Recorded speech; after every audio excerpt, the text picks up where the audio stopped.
Brunei crown. Thankfully, Brunei Darussalam is known nowadays as the abode of peace. It's dark contrast with its troubled past. It was during the reign of King Ali and his right-hand man, Minister Mubin, that our tale occurs, beginning with a seemingly innocent cockfight between King Ali's son, Prince Halim, and Minister Mubin's son, Sidi. What have you got there, Siddiq? That's probably the thing we know back what my fantastic about. He's right. That thing is me. I better be eating it. At least I earned mine, Halim. You probably just plucked yours from the royal kitchen, seeing as how little feathers it has. It's true. I saw the prince save me just before his head was about to go off. You insolent! My father, the king. Your father, what, Halim? Are you going to cry up to the royal palace, to Daddy? You would be wise not to offend me further, Siddiq. You might just start hearing talk of a new minister being elected.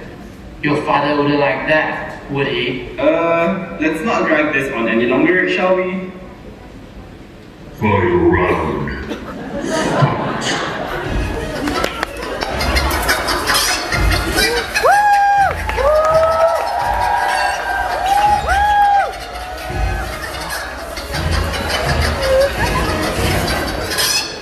KO.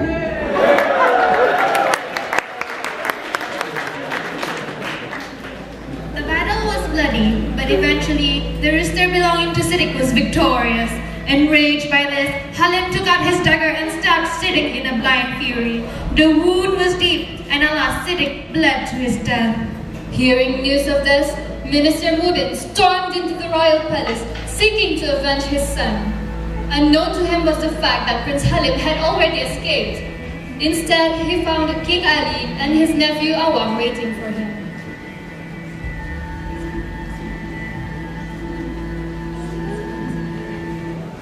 Ali, I demand to know where the prince is.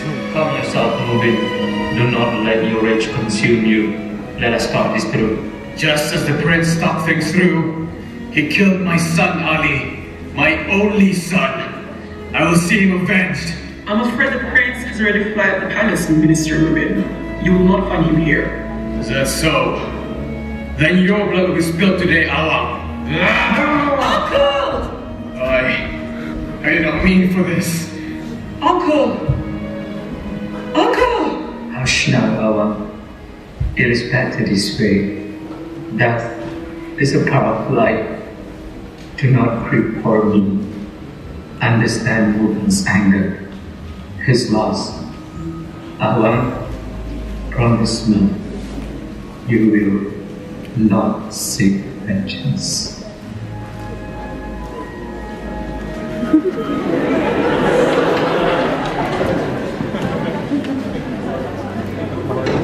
Overwhelmed by anguish and despair, Minister Mubin regressed into a madman and declared himself king. With the help of his followers, he sought refuge to Pulau Cermin, an island in the opening of Brunei River.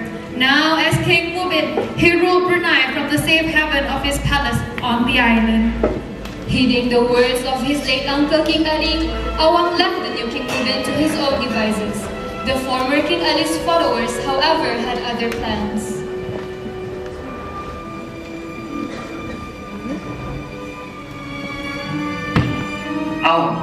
You must do something about this situation.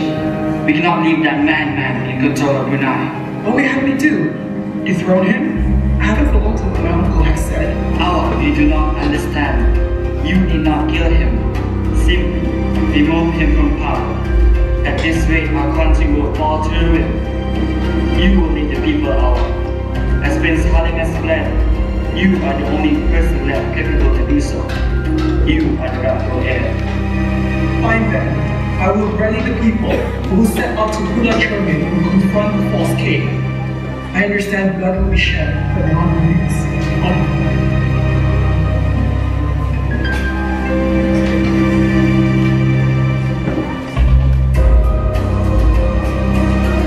Fearing the incoming force of Awang, King Mubin strengthened his defenses on the island, making it his fortress. What was to be a short battle dragged on to weeks, months, and then years. The conflict would be known as the Civil civil war that blemished Brunei's history. The war was one of attrition, and with King Mubin on the island, he eventually ran out of resources and slowly faced defeat. However, King Mubin, not wanting to go down to Awang, had other plans. During the war's end, Awang and King Mubin were to have their final confrontation in the halls of the royal palace on Pulau Cermin. Mubin! Mubin! You have lost. Surrender now, and no more blood shall be spilled. Have our people not suffered enough? Not nearly enough, Awang. This is all your fault. You and your cursed bloodline. My son, my dear son Siddiq, I hear him in my dreams, calling out to me, telling me to avenge him. And I have done just that. Now everyone suffers as he did. Stand down, Mubin. None of this is necessary. The killing of King Ali was not necessary. He brought that upon himself. You allowed Halim to escape. Stand down, Mubin! Now! No! I will not fall by your hand, Awang. I would rather take my own life than submit to you. What? And I will do just that. Men! Stop him! It's too late, Awang. You can't kill me now. Maybe it's time I pay Siddiq and Ali a visit. You fool. I never meant it to end this way.